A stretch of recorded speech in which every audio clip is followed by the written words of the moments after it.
Pretty Passion by Shamali YouTube channel එකට ඔයාලා හැමෝම ආදරයෙන් පිළිගන්නවා. අද වීඩියෝ එකෙන් මම ඔයාලත් එක්ක කතා කරන්නේ මහා ඇඳුමකට හරියටම මිලක් දාන්නේ කොහොමද කියන එක ගැන. ඉතින් small business එකක් විදියට ඔයා ඇඳුම් මහනවා නම් අනිවාර්යයෙන්ම ඔයා මේ ගැන හරියටම දැනගෙන ඉන්න ඕන. ඔයා මෙහෙම වැඩ කරන කෙනෙක් නම් ඇඳුමක් මහලා කස්ටමර්ට මිලක් කියනකොට ගොඩක් වෙලාවට අපි කරන්නේ රෙදි වලට ගිය මුදල බලලා මහාන ගාස්තුවක් එකතු කරලා මිලක් කියන එක. හැබැයි එහෙම විතරක් කරලා මිලක් දැම්මොත් ඇත්තටම අපිට ලාභයක් ලැබෙනවද කියලා දැනගන්න බැරි වෙන්න පුළුවන්. ඉතින් ඒක නිසා අද මේ වීඩියෝ එකෙන් ඇඳුමක සැබෑ වියදම කොහොමද හොයාගන්නේ, අපේ මහාන කාලයට වටිනාකමක් කොහොමද දාන්නේ, අවසානයේ ලාභය එකතු කරලා සේලින් ප්‍රයිස් එක හදාගන්නේ කොහොමද කියලා ඉතාමත් සරලව උදාහරණත් එක්ක ඔයාලට මම පැහැදිලි කරලා දෙනවා. ඉතින් ඒක නිසා වීඩියෝ එක අවසන් වෙනකම් එකතු වෙලා ඉන්න කියලා ඔයාගේ ආදරයෙන් ඉල්ලනවා. ඔයා තාමත් channel එක subscribe කරලා නැත්නම් දැන්ම subscribe කරලා bell icon එකත් on කරලා තියාගන්න. එහෙනම් අපි දැන් යමු වීඩියෝ එකට. මුලින්ම ඔයා වියදම සහ ලාභය වෙන් කරලා හඳුන ගන්න ඕන. මේ දෙක එකම දෙයක් නෙවෙයි කියන එක ඔයා තේරුම් ගන්න ඕන. ඉතින් වියදම කියන්නේ ඇඳුම හදන්න අපිට වැය වෙන මුදල. ලාභය කියන්නේ ඒ සියලු වියදම් අඩු කළාට පස්සේ අපිට ඉතිරි වෙන මුදල. ඒක නිසා සේලින් ප්‍රයිස් එකක් සමානයි සියලු වියදම් එකතු කිරීම ලාභය. මෙන්න මේ විදිහට ඔයාලට මූලික අදහස තේරුම් ගන්න පුළුවන්. රෙදි වියදම ගැන කතා කරද්දී අපි මුලින්ම ඇඳුමට යන රෙදි ප්‍රමාණය හඳුනා ගන්න ඕන. උදාහරණයක් විදිහට රෙදි මීටර් 2ක් අවශ්‍ය නම් මීටර් 1ක මිල අනුව මුළු රෙදි වියදම අපිට ගණනය කරන්න පුළුවන්. ඒ වගේම රෙදි නාස්තියක් තියෙනවා නම් ඒකත් අනිවාර්යයෙන්ම සලකා බලන්න ඕන. උදාහරණයක් අරගෙන මම ඔයාලට මේ දේවල් පැහැදිලි කරන්නම්. ඉතින් මම මෙතන කියන මිල ගණන් මම ඔයාලට පැහැදිලි කරන්න විතරයි මේ මිල ගණන් කියන්නේ කියන එකත් ඔයා මතක තියාගන්න. ඉතින් උදාහරණයක් විදිහට ගත්තොත් අපි හිතමු රෙදි මීටර් 2ක් ඔයාට ඇඳුමක් වහන්න යනවා. මෙතනදී අපි මීටර 1 මිල දැනගෙන ඉන්න ඕන. මීටර 1 මිල මම මෙතනදී රුපියල් 100ක් විදිහට ගන්නවා ඔයාට පැහැදිලි කරන්න. ඉතින් එතකොට අපි රෙදි මීටර් 2 වැඩි කරන්න ඕන මීටර 1 මිල වෙන රුපියල් 100. එතකොට අපිට රෙදි වියදම මෙතන ලැබෙනවා රුපියල් 200ක් විදිහට. 100 වැඩි කරනවා දෙකෙන් එතකොට අපිට රුපියල් 200ක් විදිහට තමයි රෙදි වියදම එන්නේ. ඒක තමයි අපේ මුල් වියදම විදිහට අපි හඳුන්වන්නේ. ඊට පස්සේ අපි නූල් සහ අනෙකුත් ඇසසරිස් ගැන කතා කරනවා. රෙදි විතරක් ගණන් කරලා අපිට නවතින්න බෑ. ඉතින් අපි ඇඳුමක් අනුව සාමාන්‍යයෙන් අපිට නූල්, සිප්, බටන්, ඉලාස්ටික්, ලේස්, ඉන්ටර්ෆේසින්, හොක්ස්, ලයිනින්, ඩෙකරේෂන්ස් වගේ දේවල් අවශ්‍ය වෙන්න පුළුවන්. ඒවට ගිය වියදමත් ඇඳුමේ කොස්ට් එකට අපිට එකතු කරන්න පුළුවන්. ඊළඟ කාරණාව තමයි විදුලිය සහ මැෂින් එකේ වියදම. මේක ගොඩාක් අය අමතක කරන කරුණක්. සෝවින් මැෂින් එක වැඩ කරනවා. අයන් එක අපි භාවිතා කරනවා. ලයිට්ස්, ෆෑන් වගේ දේවල් භාවිතා කරනවා. ඒක නිසා බිස්නස් එකේ විදුලි වියදමක් තියෙනවා. ඉතින් ඒක නිසා මේ ගැනත් අපි සැලකිලිමත් වෙන්න ඕන. ඒක ඇඳුමකට සම්පූර්ණයෙන්ම හරියට වෙන් කරන්න අමාරු නම් ඔයාට මාසිකව බිස්නස් එකට යන විදුලි වියදමක් ලෙස ඔයාට සටහන් කරගන්න පුළුවන්.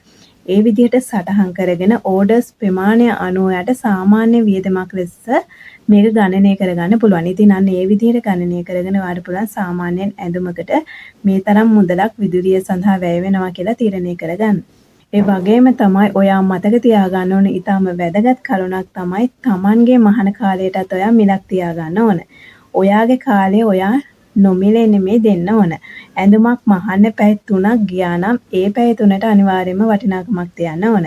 ඒ වගේම තමයි කස්ටමර් මෙෂර්මන්ට්ස් ගැනීම, පැටර්න් එක ඇඳීම, කැපීම, ඒ වගේම සෝවින්, ෆිනිෂින්, අයන්, පැකින් වගේ හැම කාර්යයකටම අපි කාලය යොදවනවා. ඒක නිසා අපි රෙදි වලට ගියේ මෙච්චරයි. ඒකට රුපියල් 500ක් මහාන ගාස්තුව දාමු කියලා අනුමානයෙන් ඔයා මිලක් දාන්න යන්න එපා. මෙන්න මේ කිව්ව කරුණු ගැන සැලකිලිමත් වෙලා ඔයාගේ කාලයටත් ඔයා මිලක් තියාගන්නම ඕන. ඊළඟ කාරණාව තමයි Tamanගේ පැයක වැඩ ගාස්තුව හදාගන්න එක.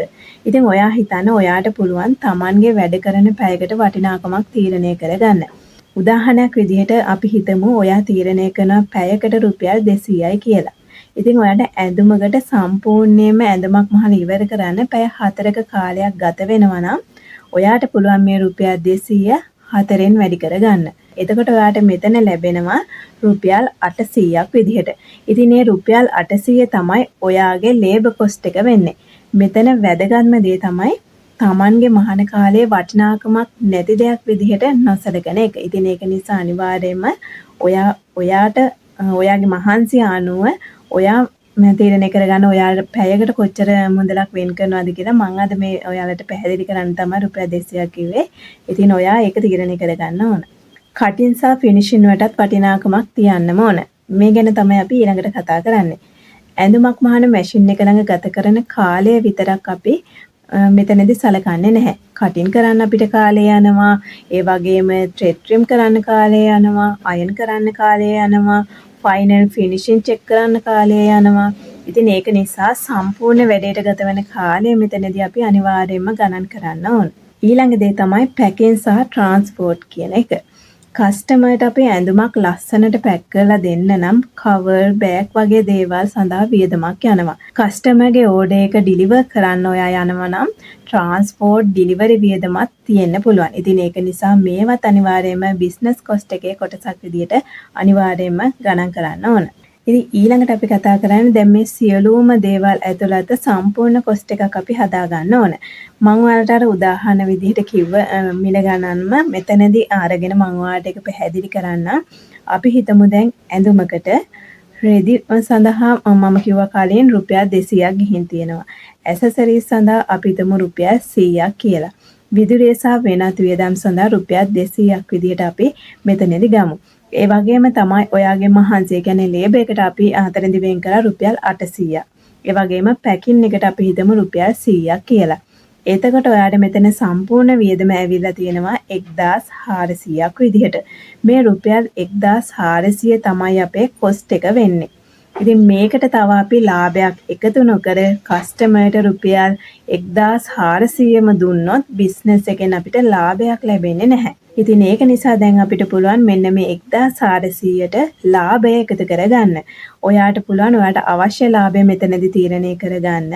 උදාහරණයක් විදිහට අපි හිතමු 1400 මෙතන කොස්ට් එකට අපි ලාභය විදිහට රුපියල් 1000ක ලාභයක් තියාගන්නවා නම් ඔයා 1400ට අපි එකතු කරන්න ඕන රුපියල් 1000. එතකොට අපිට මෙතන 2400ක් විදියට ලැබෙනවා. ඉතින් ඒ අනුව අපිට පුළුවන් මෙතන සේලින් ප්‍රයිස් එක 2200යි කියලා තීරණය කරගන්න. හැබැයි මේක එකම යුනිවර්සල් ප්‍රයිස් එකක් නෙමෙයි.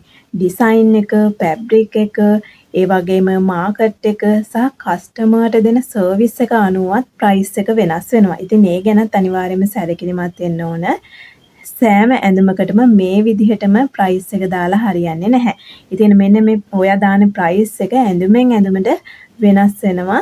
යොදා ගන්න දේවල් අනුව සහ ඩිසයින් එක අනුව යන කරුණු ගොඩක් බලපානවා ඇඳුමකට මිලක් තීරණය කරන්න. ඉතින් හැම ඇඳුමකටම එකම ප්‍රයිස් එක, එකම කොස්ට් එක දාලා හරියන්නේ නැහැ.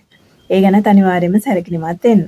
අපි මහන හැම ඇඳුමකටම එකම මහන ගාස්තුවක් දාන්නත් එපා. සිම්පල් ෆ්‍රොක් එකක් සහ සාමාන්‍ය ඔයා පාටි ඩ්‍රෙස් එකක් වගේ මහනවා නම් එකම ප්‍රයිස් එකට මහන්න බෑ අපිට. ඉතින් ඒක නිසා ඇඳුම අනුව අපිට කටින් එක වෙනස් වෙනවා. ඉතින් සෝවින් ටයිම් එක වෙනස් වෙනවා. ෆිටින් එක, ඒ වගේම ලයිනින්, ප්ලීට්ස්, ලේයර්, ස්පෙෂල් ෆිනිෂින් වගේ දේවල් වෙනස් වෙනවා. ඉතින් ඒක නිසා මම හැම ෆ්‍රොක් එකකටම මෙන්න මේ ගාන තමයි ගන්නෙ කියලා එහෙම ඔයා ස්ථිර මිලක් නියම කරගෙන තියාගන්නවට වඩා ඔයාට අර ඩිසයින් එක අනුව මේක සංසන්දනය කරලා සාමාන්‍යයෙන් ඔයාට මම අර කිව්ව සියලුම කරුණු වලට ඔයා කරන ඩිසයින් එක අනුව මිල ගණන් තීරණය කරලා ඔයාට පුළුවන් ඒක බලා ගන්න. අනිත් කාරණා තමයි අපි ඇඳුම් මහදී අපිට විවිධ කස්ටමර්ස්ලා හම්බ වෙනවා. ඉතින් සමහර කස්ටමර්ස්ලා ඔයාට කියන්න පුළුවන් අක්කා අනිත් තැන රුපියල් 2000යි ඔයත් ඒ ගානට කරලා දෙන්න කියලා. එතකොට අනිත් කෙනාගේ ප්‍රයිස් එකට තමන්ගේ ප්‍රයිස් එක අඩු කරන්න කලින් තමන්ගේ කොස්ට් එක බලන්න ඕන. අනිත් කෙනාගේ වැඩ කරන ආකාරය, ෆැබ්‍රික්, ෆිනිෂින්, එක්ස්පීරියන්ස් එක, සර්විස්, ඕවර්හෙඩ් ඔයා දන්නේ නැහැ. ඉතින් ඒක නිසා තමන්ගේ කොස්ට් එකට අඩුවෙන් වැඩ කරලා කස්ටමර්ව ලබා ගන්න උත්සාහ කරන්න එපා. කස්ටමර් ඔයාට කිව්වොත් මිල වැඩි කියලා එතකොට ඔයා වාද කරන්න අවශ්‍ය නැහැ. හොඳින් පැහැදිලි කරලා කියන්න මේ මිලට ෆැබ්‍රික් ක්වොලිටි එක, ස්ටිචින්, ෆිනිෂින් සහ මගේ වැඩ කරන කාලයත් ඇතුළත් වෙනවා කියලා ඔයා හොඳින් පැහැදිලි කරලා දෙන්න.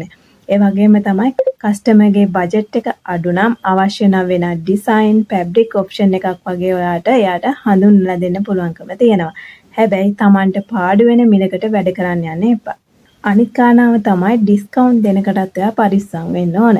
ඩිස්කවුන්ට් එකක් දෙනවා නම් මුලින්ම ඔයා බලන්න ඕනේ කොස්ට් එක.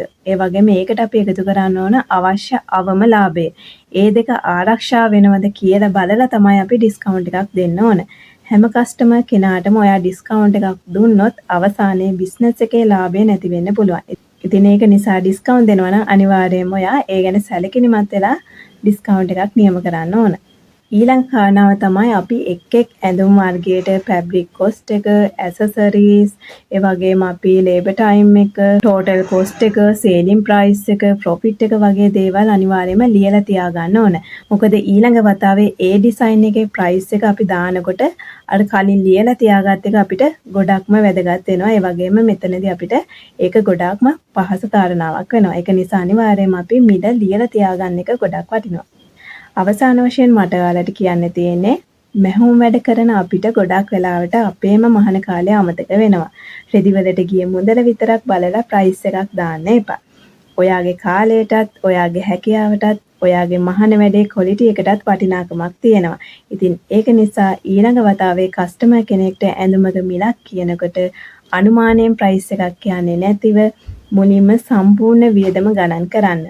ඊට පස්සේ ඔයාට අවශ්‍ය සාධාරණ ලාභය එකතු කරලා සේලින් ප්‍රයිස් එක තීරණය කරන්න. පුංචි මැහුම් බිස්නස් එකක් වුණත් ගණන් හරියට කරගෙන ගියොත් ඒක ලාභදායී බිස්නස් එකක් බවට පත් කරගන්න පුළුවන්. ඉතින් අද වීඩියෝ එකෙන් මම ඔයාලට කියලා දුන්න කරුණු ඔයාලට වැදගත් වුණා නම් ලයික් කරන්න, ෂෙයා කරන්න. ඒ වගේම මොන හරි ගැටලුවක් තියෙනවා නම් පහලින් කමෙන්ට් කරගෙන යන්න. එහෙනම් තවත් මේ වගේ වැදගත් වීඩියෝ එකකින් අපි ආයෙමත් හම්බ වෙමු.